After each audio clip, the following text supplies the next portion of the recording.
Finish. Oh yeah, she did, didn't she?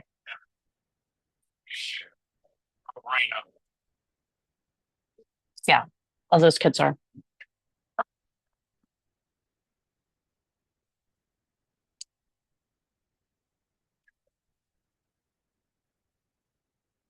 No, this isn't cheese. This is cheese you grated. Nothing. I'm good.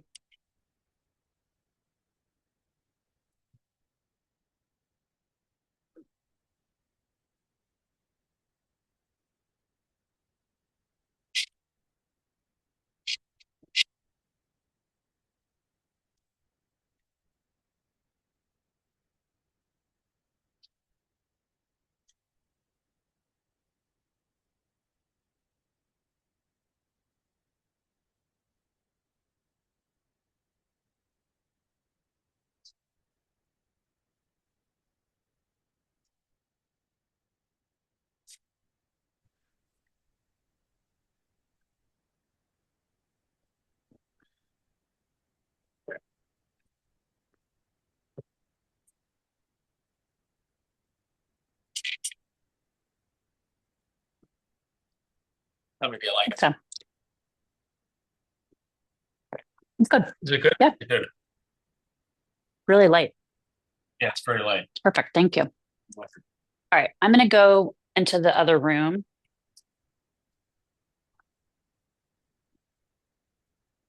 This with me. Take this with me. Hi, Finley. Hi. Sorry, I don't even know if I'm Kelly, if I'm on my, oh yeah, I am. I didn't know if I was on my audio was on or not. I hope people come to this. I always get really nervous. Oh my gosh, I'm so excited to meet her. Me too. I just was listening to other videos that she had done, and she was on GFA. Not good GFA, Good Morning America, and she was really good. I just think she's going to be so funny. Oh, me too. I just finished Rec actually, and I really liked it. Oh, I enjoyed it too. Well, there she is. Hi, Catherine. Hi, can you hear me? Yes, Let we me. were just Kelly and I were just talking about how we're so excited to meet you. Oh my gosh, I'm so excited to meet you, like the real live Catherine Newman in person. I feel like famous by extension. I like that this counts as in person. I mean, basically, right? Yeah, Yeah, yeah, of I course. know. I feel that way too. I feel like it's so weird, right? It's like this I, world we live in now that we think that Zooms were really meeting the people in real person, but I kind of feel but that it way. feels much more real than many things. Like I this agree. feels quite real. I Hi, agree. hi. Hi. Oops. I'm Hi, Allison. How are I you? think I'm in a very sophisticated room in my house. I'm just actually in a hotel. Oh, you are? Oh, God. Oh, you're so cool to do this. I'm actually visiting my dad right now in North Carolina. Mm. Oh, There's nothing like being in your parents' house doing some adulty thing. I feel like it's the weirdest thing. it's so true, right? Okay, hold on. I'm Like, gonna or put I more have a lights. meeting, and they're like, "Really? A meeting?" I know, it's very true. Very true. All right, let's see. We'll wait like 2 seconds, but we could just like actually, why not? We can may as well start chatting. And like, why don't you Sure. tell us a little bit, Catherine, about your background and how it came to be? Well, you are a teacher, you're a professor. No? Why did I I'm think you were? not. Oh, I don't Because know why. I'm at Amherst College, and That's why yes, you naturally assumed that I didn't just I have a did. shitty part-time administrative job. You thought Correct. she's got to be a prof. She works in the creative writing department. I'm sure she teaches there. And no, Yeah. no, I'm Okay. the department secretary of creative writing. To be just totally transparent, I have thought about quitting this job, but it's so like our whole family is on the health insurance, and Uh, it's a really good benefits job. So I keep I got it. to it. And it's only half time, and I don't work summers. And anyway, so I Got don't. it. So I'm sorry to interrupt your question. I'm No, still no, no. here to hear what you were going to ask. No, tell us about, well, I jumped in too. So tell us a little bit about your background and how you came to be a writer. Yeah.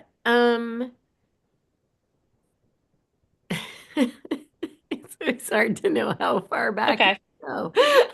Because um, I really did want to be a writer as a kid, as like a little kid, and I was a really, really big thrilled reader. Like I'd read everything in my elementary school library like 100 times, um, and then I was made to feel that that was not a profession you could choose to have. Like it really was like I had said I wanted to be a professional basketball player. Like it was just like that's a ridiculous pipe dream.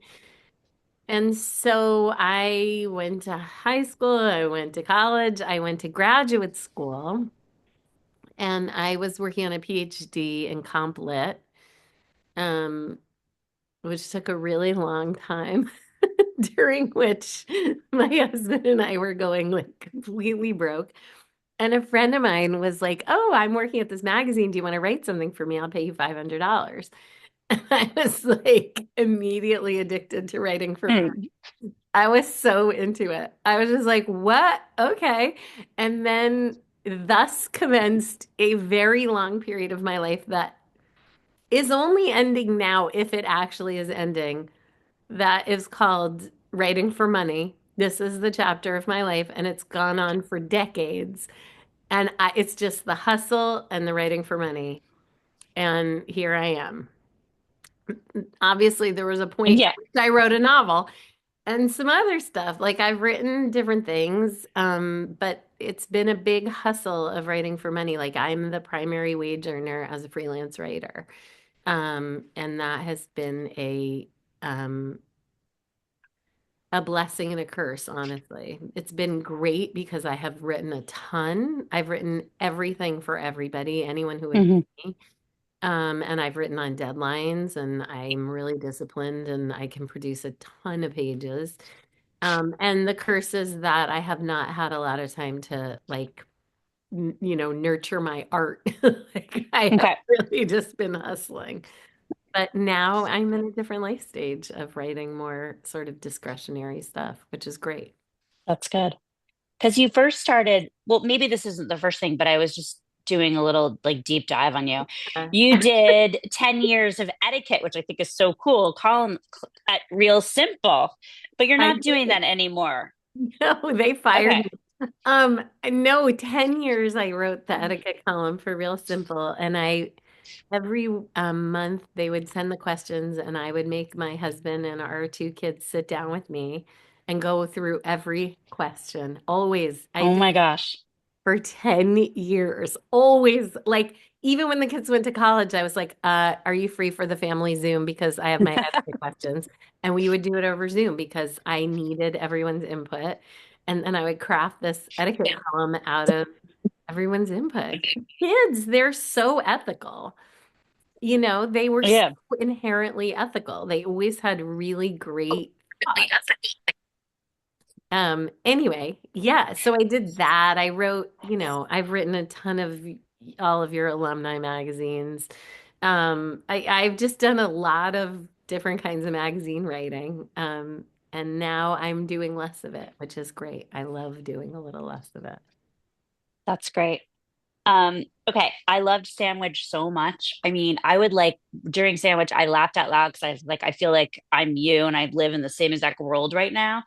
And did you always know, and I love that you wrote the sequel more about Rocky. Did you know right after you finished Sandwich, I'm going to continue writing about Rocky?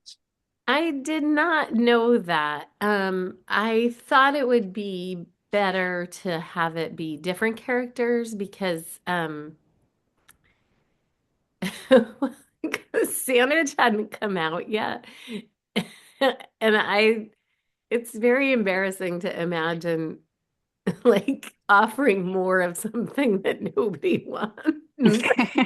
And maybe nobody wanted it in the first place. And then you're like, okay, you didn't like Rocky in that book, but wait, there's a whole other book. And I was nervous about it. I didn't want it necessarily to be those characters, but it always, I think, was going to be those characters again. And then my editor and my agent, they were like, that's fine. That's great. We're thrilled. Don't worry about it. So that was a blessing.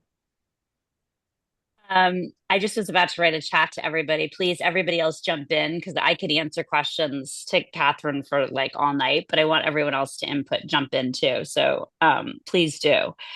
Um, okay, just for everybody who just jumped in, Catherine, why don't you tell us a little bit about, I was thinking about it like today. What are the central themes of this book? Um, I know Uh-huh. there's still a little bit of menopause in there, but I think there's some other different themes from the last book. Definitely.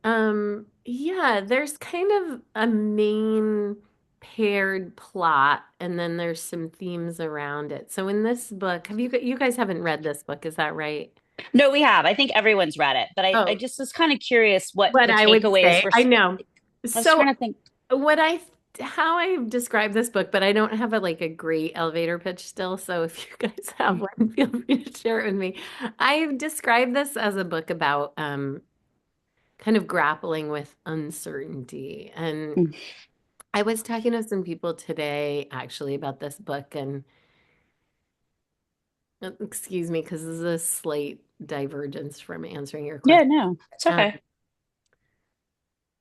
you know, Rocky's cross to bear, if you will, is that she's in a life moment in wreck of being acutely aware of everybody's mortality. And I think mortality, the human contract is that we will all lose each other. This is what it means to be alive, is that everybody you love will die.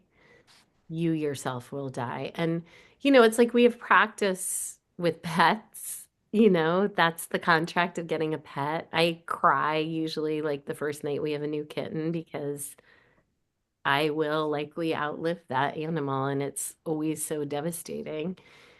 And with people, Oh, sorry.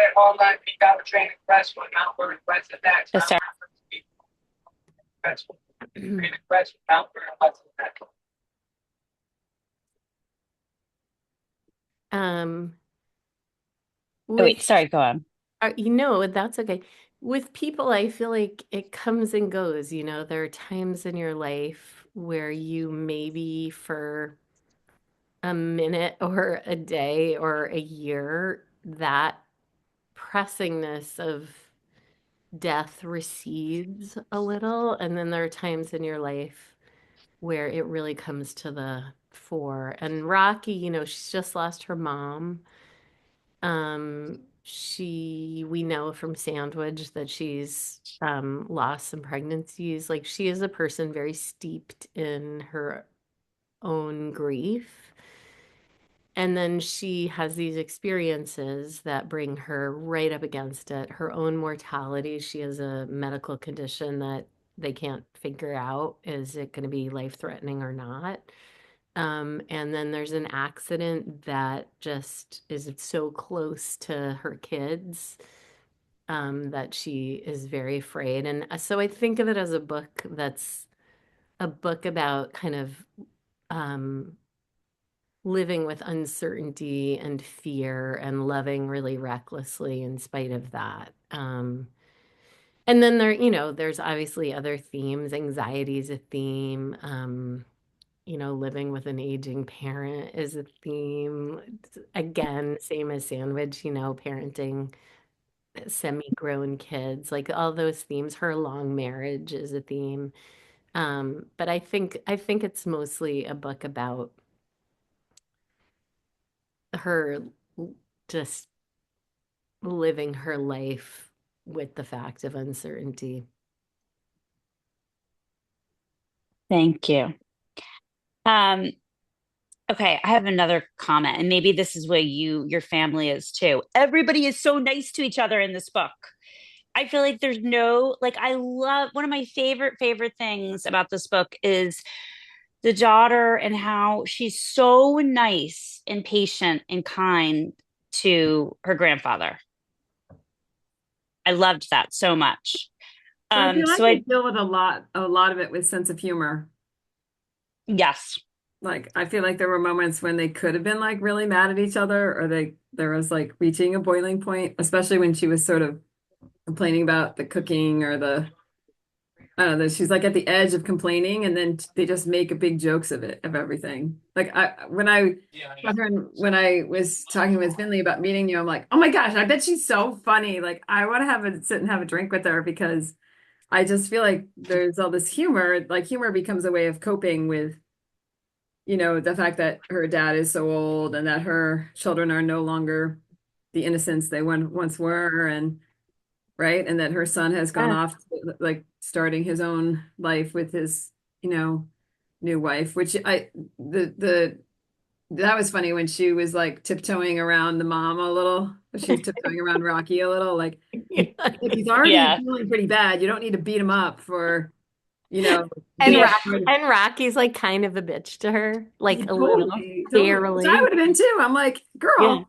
you don't know I, what you're talking about, and I'm the mom, like, but I feel like there's this humor. I didn't mean to cut you off, Finley. No, not at all.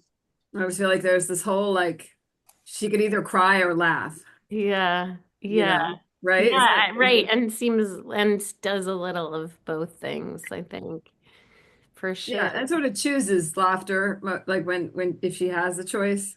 Yeah. But she definitely is angsty. She's angsty about the son's job and and then the whole thing about the accident, the wreck, So the question becomes like, is she a wreck or is the wreck a wreck, or like Yeah. is your life a wreck? Yeah, Is her life a actually, wreck? Kelly, that's a good question. Like going back to that, like tell us about how you came about the title.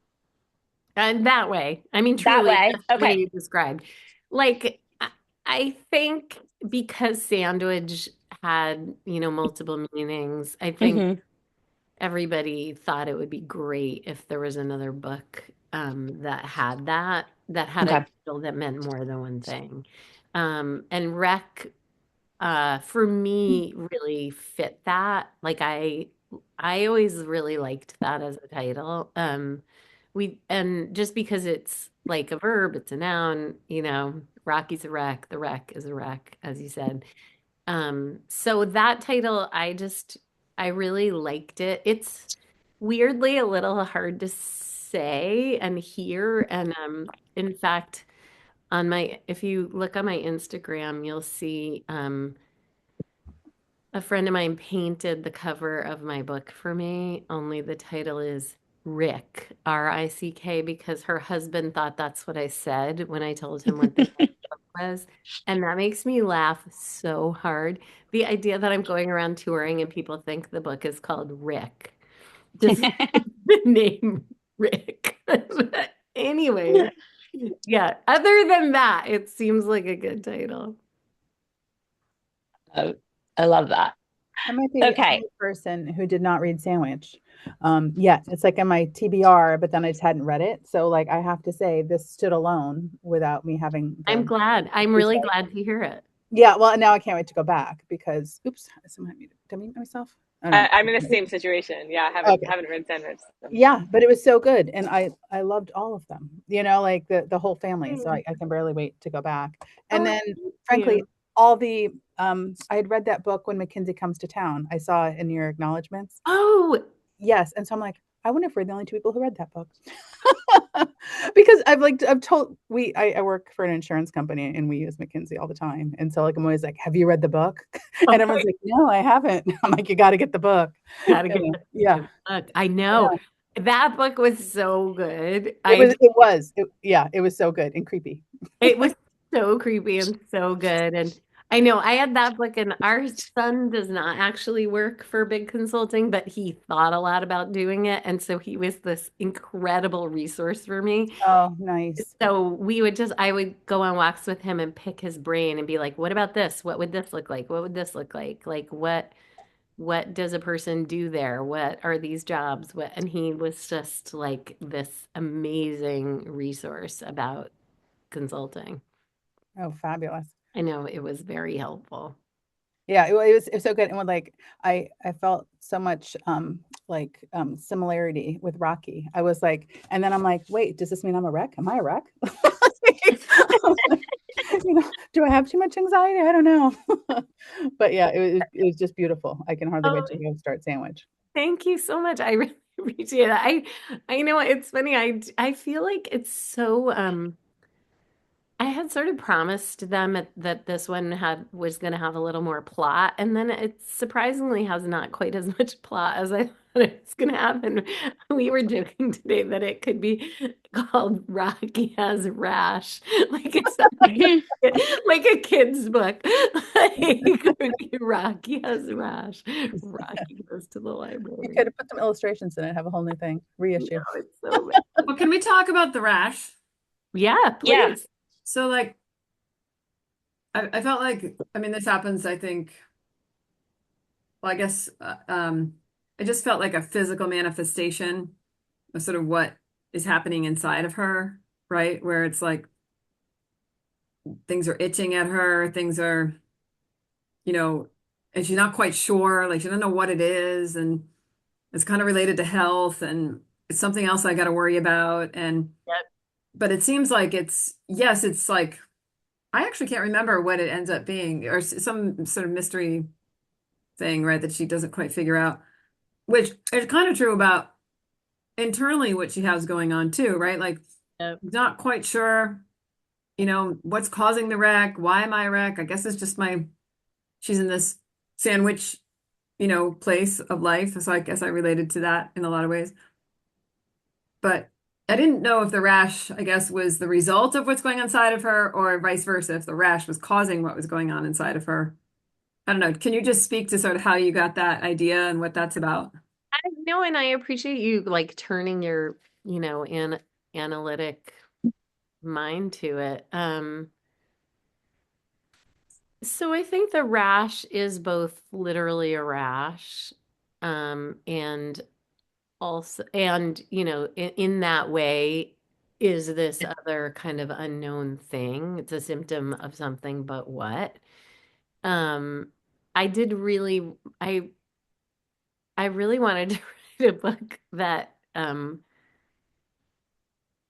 even more than this book does, really represents the way we get information from our medical portals. Señora, Is a very por favor, ayúdame. ¿Qué quiere? like if you're undergoing a medical thing, then the portal just becomes like a portal into some other world, basically, like a portal in the sci-fi sense, where every minute you're like, what is that? Um, so, and then I So I could totally relate when she was like, I had to call and get the referral to get the doctor, and to then you're get on. my portal, to get my medication. Then I had to go to CVS. Then I had to go back home, and I got blah, blah, blah. Like, I totally relate to that for stuff for myself, but also I'm watching my parents navigate this health system, and oh Oh my my God, you need a freaking God. doctorate to do it. And so I definitely felt like that there was a moment where I was like, oh my gosh, she's so right. Yeah, I think so that I wanted an excuse to talk about that. And then I think it's true that, I think it's early. Sometimes it turns out stuff I think is in the book isn't in the book, but I do think this is in the book, that she comes upon that thing on Reddit where someone has said, like, just because you're a hypochondriac doesn't mean it's not something bad. Which I think for Rocky in that book is just very, I think it's another place where it's like, on the one hand she's a hypochondriac, and on the other hand objectively something is happening to her, but she doesn't know what it is or what it means. And that to me felt very parallel with the wreck, the information she has and doesn't have, and again, things she can't know, and her frustration with that. She has no tolerance for not knowing stuff and has to. I mean, she has no choice. Well, I also feel like part of I was kind of interested in that she wasn't. I would have been so angsty about other people seeing it, and I guess she was too at one point where she says, like, just so you know, I have this rash. Like, just so you know. But I also feel like she knew she was sort of unconditionally loved too. Yeah. I got the sense Yeah. that she felt that way from her husband and from her kids and whatever. And Yeah. they were like, "Oh, mom's just dealing with that. Like, it's fine." But Yeah, it's true, and I think yeah, that's really true that she knows she's loved despite this like thing that makes her incredibly self-conscious. And I think there's that scene where Willa and Willa's friend take the stitches out of her biopsy, and it's so humanizing for her. You know, that the girls are just like they're so disgusted. Like it doesn't it's like they're gonna do that and then they're gonna go watch TikTok. Like it's so no big deal to other people, and I think that is very humanizing to her. May I say something? I You may. Hi, I Hi. loved your book. Thank Loved you. it, loved it, loved it. And I am a therapist myself. I'm a family therapist. So I have followed your work, and it is so accurate in the way that you have described relationships. And the fact that this protagonist, Roxy, felt she was trying to find her new place in a new life, in a new paradigm of life. And you described that so well and so Yeah. poignantly. So that's what resonated with me. It was, yes, her rash, and I understood her rash as a metaphor for things that were going on in her life and that she had no control over. But most of all, I understood her as a woman who no longer is needed in the same role as she used to have. Yeah, that's so deep to me, honestly. Yeah, I have to think about what that means. But I that sounds totally right, that that's what is happening to her. Yeah. I was just what I picked up is all the food. There was a lot of food, a lot of coffee, and they were always cooking, and they seem so as big of a wreck as she is, and she's a wreck. Um, they're so loving and so present with each other. Like it just doesn't mimic my own family life at all. So it was really interesting to see a different dynamic. And I didn't read Sandwich either, and it stands on my nightstand. I just haven't gotten to it. And this I felt that this book stood alone. But there was a lot of cooking and the kitchen and food and Which for the bringing. New Yorkers, it's like we struggle to juggle. So I Was that intentional? Like, do you cook a lot? Like, how does this work? The idea that it would be accidental. But shit, it's full of food. I mean, not that I wouldn't do something like that accidentally. Um, I cook a lot. Food is very much like my personal, this is true for Rocky too, obviously. It's like my idiom of caretaking, right? Is feeding people. I mean, it's funny. There's so much, I don't know if you guys have this, but the older I get, the more I'm like, oh, things I thought were normal turn out to be particular to my family. And then things I thought were particular to my family turn out actually to be like broadly cultural. Like this weird way that the way I've been raised is both more specific than I thought and also more part of something bigger than I thought. So, you know, I was raised to some extent by New York Jews, and everything is cooking and feeding and eating. And that is how you know people love you. And that is how you know that people love you back. You make the food because you love them. They eat the food because they love you. So I think it's just a very, like, it is a big caretaking thing for Rocky. And then for me personally, I've written a lot about food in my career, and it's almost like a little break. It's kind of weird, but I sometimes write about food as like tiny interlude while I'm working through something else because it's kind of easy for me and I feel like it gives the reader like a little respite from some of the heavier stuff. That was really true in Sandwich. There's a lot of food. They're making a lot of food all the time. And sometimes it's kind of a break from the heavier stuff. So I don't How know. did you land on spatchcocking as your sort of theme of food that and does that go back to the idea of it being a wreck just because you deconstruct the bird? I love that. I wanted I really wanted to write about being a writer um and being a food writer in particular and how freaking annoying it is and how they make you like write and rewrite recipes and then so much time passes that then they're like, well, now it's summer. Like we're not going to run a short rib recipe and you're like, ah. Um but so spatchcocking besides that it's gross, just lent itself to being able to talk about how incredibly frustrating it is to write for other people. That's how I landed on that. What is your favorite? I wanted to ask about the cooking part too, and I knew that you must be a good big cook just from both of the books. But what is your favorite recipe for the holidays, or what did you make over Thanksgiving? That's your go-to. Well, I mean, my go-to is the whole meal. Like everybody Okay. comes to me.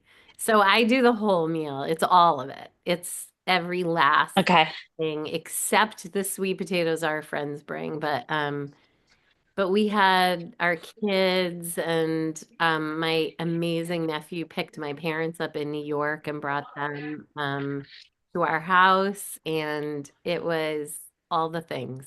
It was everything has to be exactly the way my parents are expecting it to be, or it's mayhem. So it has to be like you can't, there can't be Chipotle.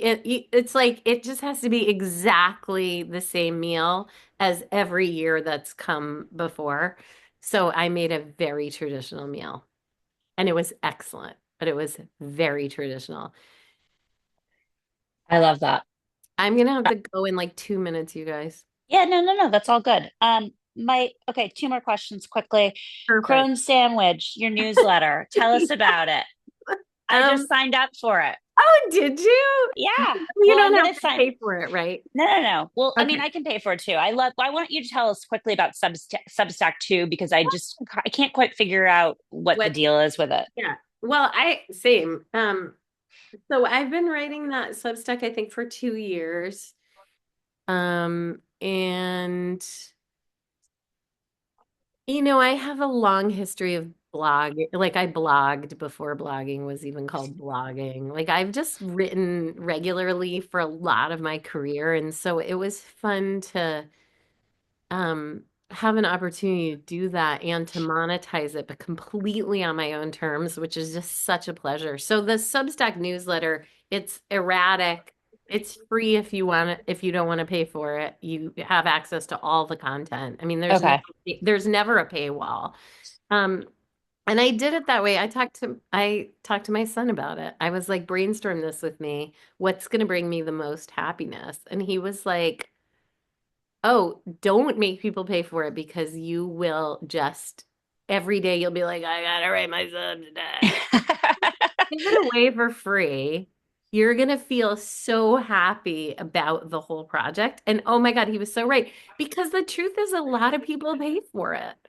Like it's sort Yeah. of best of both worlds. Like people who don't want to or can't pay for it don't and don't have to. All And then right. people choose to pay for it. And it's like the greatest. So I feel like it's just completely my own thing. I can be as gross as I want or as granular about some Yeah. weird obsession of mine, and there's no one to tell me I can't do it. Love it. I love that. All right. Anyone else before Catherine has to jump off?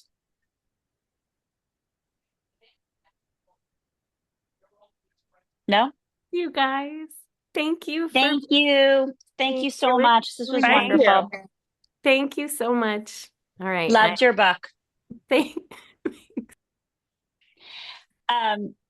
Anybody else who's still on, I am happy to chat more if you want to about the book, or if anyone else has anything else they want to talk about.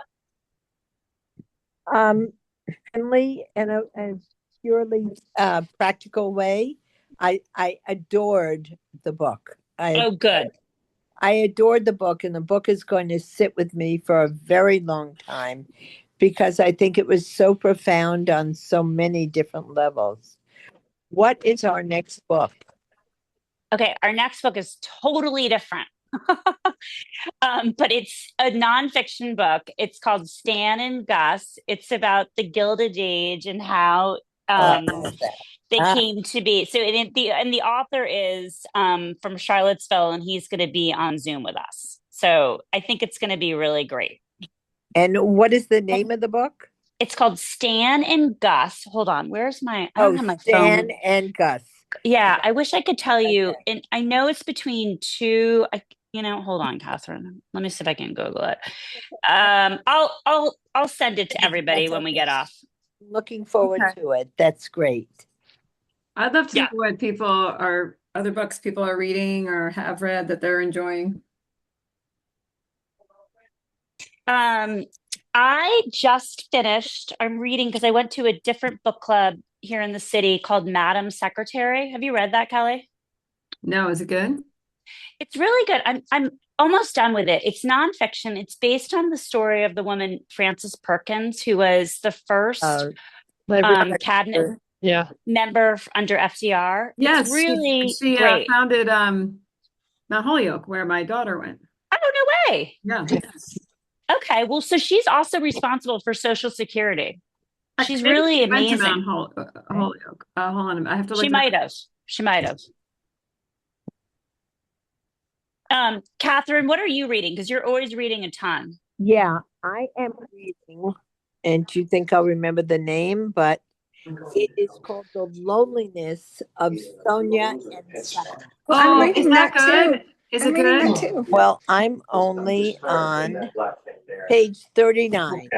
Okay, wait. Somebody else just said they're reading it. Who's that? Molly, are you reading it? Molly, is that you? Yeah, it's Is me. I like it a lot. Yeah. That's one I have sort of queued up. Yeah, I'm reading Anxious People right now by Oh, I loved that. I read that one and I loved it. And I also have gotten recommendations for The Correspondent. Oh, that's very good. I read that. Amazing. Oh, I loved it. So I'm going to listen to that audio.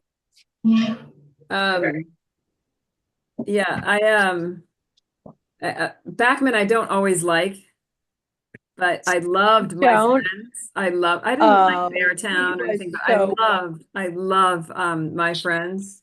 Did you love My Friends? I'm reading that now too. I'm reading that between reading Madam Secretary, but I really like My Friends.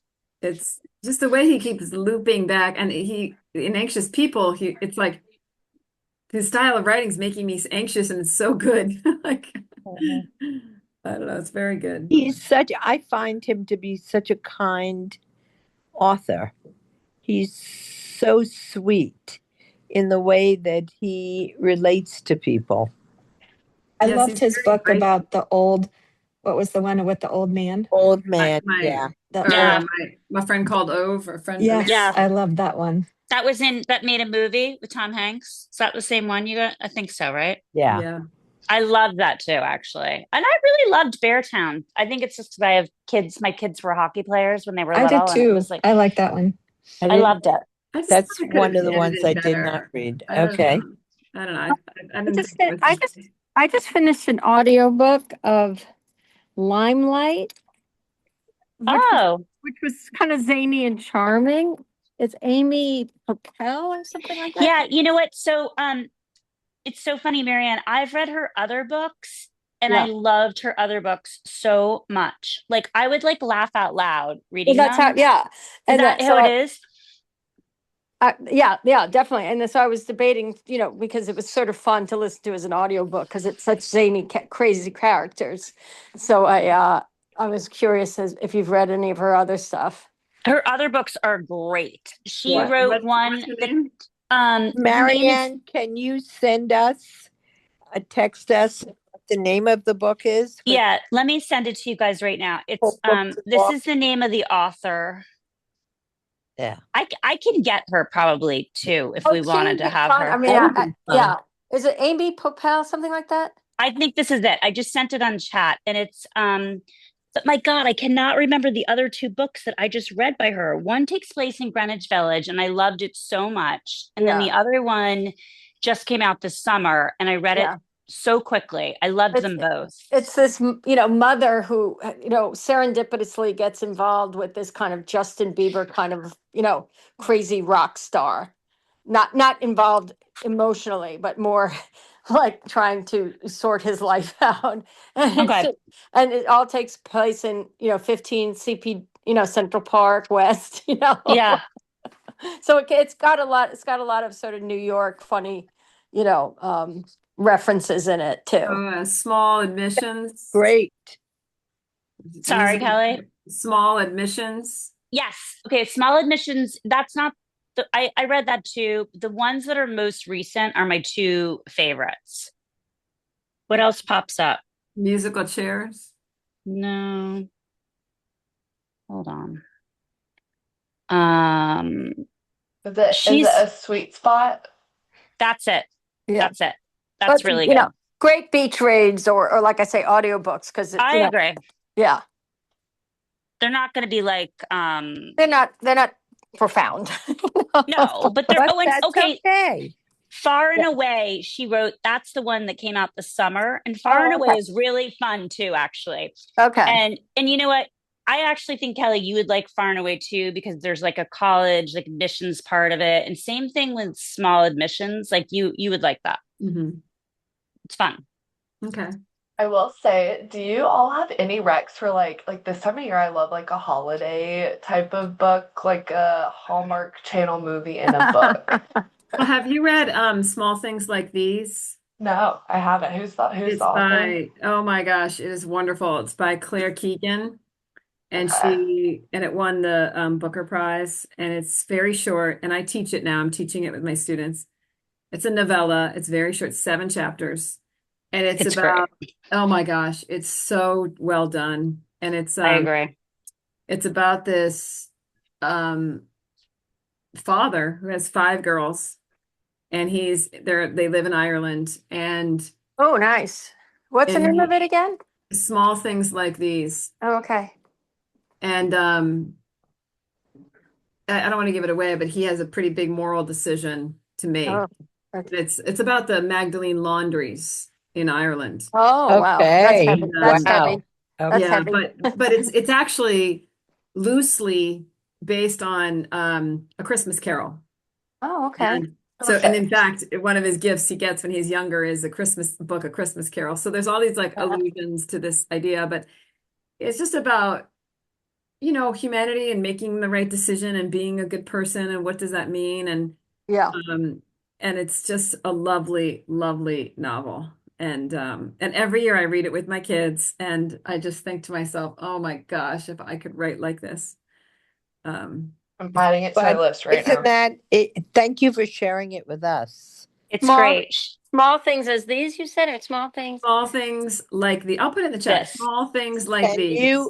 Finley, can you collate these recommendations? Yeah, absolutely. I'll send it to everybody tomorrow with the Zoom information for January, as well as the name of the book for January as well.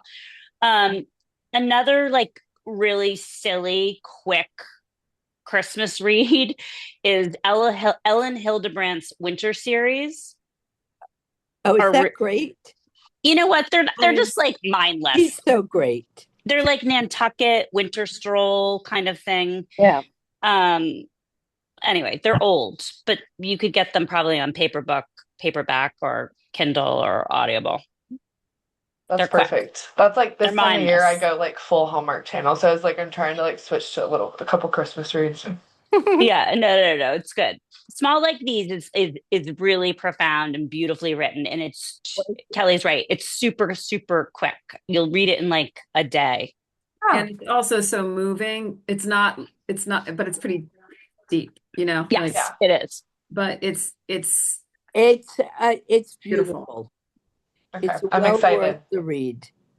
Well worth the read. It will take you a very short time. It is well worth the read. It gives you a little bit of faith in humanity. It's beautiful. Oh, okay. Yeah, I agree. And I liked her other books too. Who's the author? Claire Keegan. Yeah. Uh-huh. Were they all Small that like Things novella by short? Small Things by Claire Keegan. Small things like these. A-N. Yeah. Yeah, small things like these. And the title is ironic, of course. There are a lot of big things that happen in it. But there's one main big thing. But you'll love it. I know enough about you all as readers that I trust you'll love it. It's hard not to. Yeah, I agree.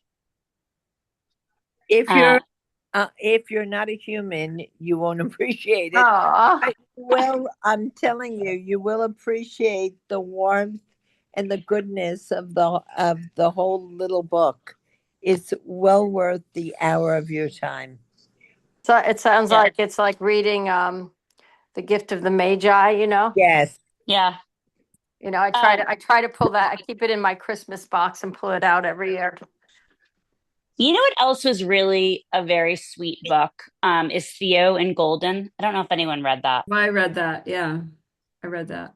At first, I was like, okay, blah. And the end is really The end is really good. It's totally worth it. I agree. It's a little, it was self-published. I don't know if you knew that, Kelly. Oh, I didn't know that. Yeah, it was self-published. And it's a little bit like, I kind of thought the same thing when I started reading it. Like, I thought it was a little hokey. But it's a really sweet, meaningful book. And what is that? Can you send that to us? Yeah, I'll send that to you too. That was Theo in Golden. Okay. Yeah, but you got to hang in there because it's a little like you're reading it and you're like, and then all of a sudden, right, Finley? It gets I agree. I read Dan Brown's book, the one Secrets or something like that. It's all about Prague. Yeah. It takes place in Prague. Did you like that, Marianne? Well, I liked it vicariously because my niece is in Prague. And so it is a wonderful architectural tour of Prague. Sort of like he did in, like his other books, Da Vinci Code, it's quite fantastical, but it's very suspenseful. And as I say, I think, he captured, if you're a fan of Prague or curious about Prague, it you felt like you were right in the city. Okay. Oh, I'm gonna order it then because I would say that's a great advertisement for Prague, which I understand really is so amazing.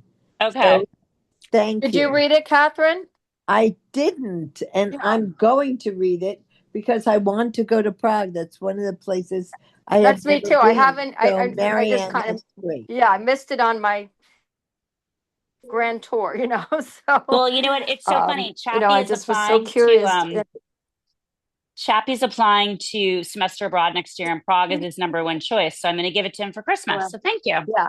Definitely. Well, this is Helen, and I'm a little slower than Marianne reading, and I've been reading it too. And I'm actually going to Prague, so I have to get it read by the weekend because I'm going to see Helen over in Prague. So it'll be a good guide to historical places for the trip. Would you please send, I'm sure you're going to do this, but can you please send me the name of that book? Because yes, I will. Yeah. Because Bob's grandson did a semester in Prague and he's just coming back. Oh, okay. Great Christmas gift. Yeah. I'll write it all down tomorrow. I'll write everything out in an email tomorrow morning.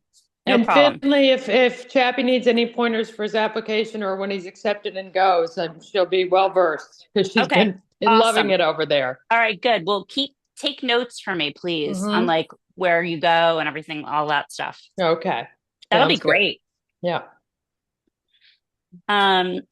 All right. Well, thank you, everyone. This has been such a fun discussion. I thought Catherine was great. Oh, she was wonderful. Yeah, I thought so too. I loved her. Thank you once again, Finley. Happy holidays, everybody. Okay. Happy holidays, everyone. Thank you. Get your Christmas book list out there. Bye Yeah, bye. exactly. Bye. Or Hanukkah. You know, whatever. Okay. Yeah. Finley, what's the next date? Buy Do you them know? all from Oh, Finley. Yeah, the next date, hold on. I can tell you right now. I know it's like later in January. Like we have a big in between. I can look at the, oh wait, I have it on my calendar. I think it's January 28th. Okay. Pretty sure it's January 28th, but I'll send a text tomorrow or email tomorrow. And I'll one be last there. Thank thought, you. Finley, maybe you want to survey people again. I imagine you did, and 6 o'clock is good for everyone. But if we were to do it more like 6:30 or 7, it's Yeah. slightly easier, I Is think. that But okay? if that loses 9 out of 10 people, then keep it at 6. So No. But I think that's a good idea. What I'll do tomorrow when I send the email, I'll ask everyone to send me like their preference for time because I'm really flexible. Like doesn't matter to me too. But I appreciate you telling me that for people who are working or want to get home, yeah, by whatever. the I time you get get it home and etc. totally. Yeah, A little bit I've of been on the wiggle room. train. I've been on the train this whole time. You have okay, I yeah. said, So I'm okay, fine doing it later. that's a great companion. That's true. Absolutely. I prefer 6. So Okay. even if I'm Yeah. traveling, that gives me enough time to have dinner with my husband and do True. other things. So I appreciate 6. But Okay. I'm easy. I can accommodate anything. Okay, sounds good. All right. Thank you so Merry Thank you, much. Christmas. everyone. Happy Enjoy New everything. Year. Happy New Year. Merry Christmas. Happy holidays. Bye, Bye. everyone. Thank you, Finley, for Of doing this. course. It So was great. wonderful. It's really great. Thank you. Thank you, Finley. Bye. Bye, everyone. I could figure out to end my